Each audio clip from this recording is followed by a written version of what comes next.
Assalamualaikum warahmatullahi wabarakatuh.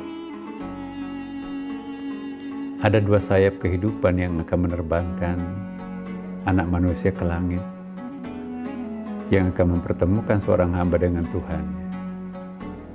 Dua sayap kehidupan itu ialah sabar dan syukur. Sabar ialah ketabahan kita menerima kenyataan, ketabahan kita untuk bersahabat dengan takdir, ketabahan kita untuk mengendalikan diri. Sedangkan syukur ialah kesediaan kita untuk berbagi dengan orang yang memerlukan. Syukur bukan tahmid. Kalau tahmid hanya mengucapkan alhamdulillah, hanya sebatas mulut, belum ada berbaginya. Tapi kalau syukur sudah kita berbagi dengan orang lain yang membutuhkan. Barang siapa yang mampu memainkan dua sayap ini, maka dia akan sampai ke keharibaan Allah Subhanahu wa Ta'ala. Kapan digunakan kesabaran? Yaitu pada saat kita diuji musibah, diuji penderitaan, diuji kekecewaan, diuji penyakit. Kapan kita gunakan syukur? Pada saat kita diuji kemewahan, diuji promosi, diuji kekayaan. Orang yang dekat dengan Allah, orang yang beriman, jarak antara penderitaan dan kenikmatan itu sudah mendekat. Jika ia diuji musibah, dia sabar. Tapi jika diuji dengan kemewahan, maka dia bersyukur. Tapi sebaliknya, kalau ada orang diuji kemewahan, dia mabuk di atas, lalu diuji penderitaan, dia menjerit di bawah, maka itu contoh orang yang tidak beriman. Orang yang beriman ialah mampu mendekatkan jarak antara penderitaan dan kenikmatan, bahkan sampai menyatu antara keimanan dan antara penderitaan dan kenikmatan itu seperti mata uang yang memiliki dua sisi. Inilah yang menyebabkan Siti Asiyah mendapatkan pujian sebagai contoh orang yang paling beriman. Wa daraballahu mathalan lil ladzina amanu imrata fir'aun. Contoh orang yang beriman, yang paling beriman ialah istrinya Fir'aun. Kenapa? Karena dia merawat Nabi Musa sampai dewasa, merawat suaminya juga sampai wafat. Antara Musa dengan Fir'aun, dua kutub yang berbeda.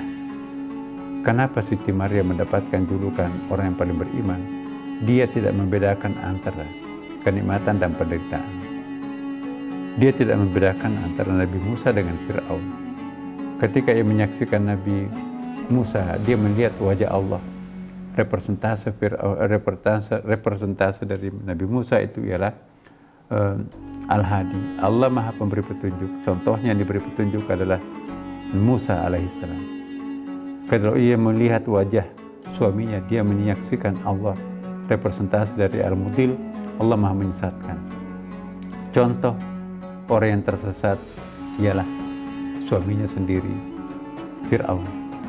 Jadi Fir'aun itu menampilkan wajah Al-Mudil dan Nabi Musa menampilkan wajah Al-Hadi.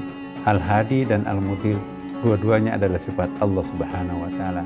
Orang yang memiliki ma'rifat tingkat tinggi, orang yang memiliki pemahaman keimanan yang kuat, dia tidak lagi membedakan antara Fir'aun dengan Nabi Musa. Itulah Siti Asiyah, dijadikan contoh orang yang paling beriman. Dia menghadapi suaminya dengan sabar, dia menghadapi anak angkatnya Nabi Musa dengan syukur. Itulah contoh orang yang paling beriman. Jadi para pemirsa, jika suaminya sekarang ini Fir'aun kecil, bersyukurlah. Tidak seperti Fir'aun besar. Seandainya pun seperti Fir'aun besar, bersyukur juga. Karena itu adalah penampilan wajah Al-Mudil Allah Subhanahu wa Ta'ala. Para pemirsa,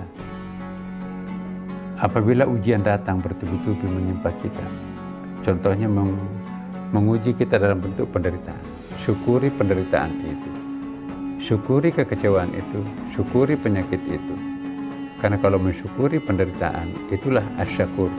Kalau hanya mensyukuri kebahagiaan, itu namanya asyukur. Syukur ialah mensyukuri nikmat Allah. Syakur ialah mensyukuri apapun yang datang dari Allah, termasuk juga mensyukuri musibah, penderitaan, kekecewaan, dan penyakit. Wa qalilan min ibadiyas syakur. hanya sedikit sekali di antara hamba-Ku yang sampai di tingkat tasyakur. Yang banyak itu adalah syukur. Lebih banyak lagi adalah tidak bersyukur. Jadi para pemirsa, mari mengintrospeksi diri kita. Apakah kita sudah termasuk di golongan mana? Syukur atau syakur? Ya. Jika kita belum memiliki, maka mulailah pada bulan suci Ramadan ini kita memberikan kontrol. Ya. Apakah sayap kesabaran sudah kuat? Apakah sayap syukur sudah kuat? Kalau dua-duanya kuat, maka kita bisa terbang ke langit.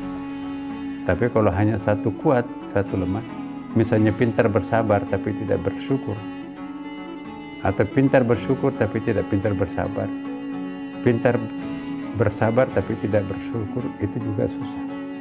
Lemah satu sayap tidak bisa terbang ke langit. Dua-duanya harus paralel. Sabar menerima kenyataan pahit, syukur ya menerima kenyataan manis. Itulah yang disebut dengan orang yang beriman. Para pemirsa, bulan suci Ramadan ini adalah kesempatan yang terbaik untuk mengedit suasana kebatinan kita. Bagaimana supaya keimanan ini kuat? Mari kita memaralelkan antara penderitaan dan kenikmatan sama. Mari kita bersyukur terhadap kenikmatan. Mari kita bersabar terhadap penderitaan. Orang inilah yang disebut orang yang paling beriman. Semoga ada manfaatnya. Wassalamualaikum warahmatullahi wabarakatuh.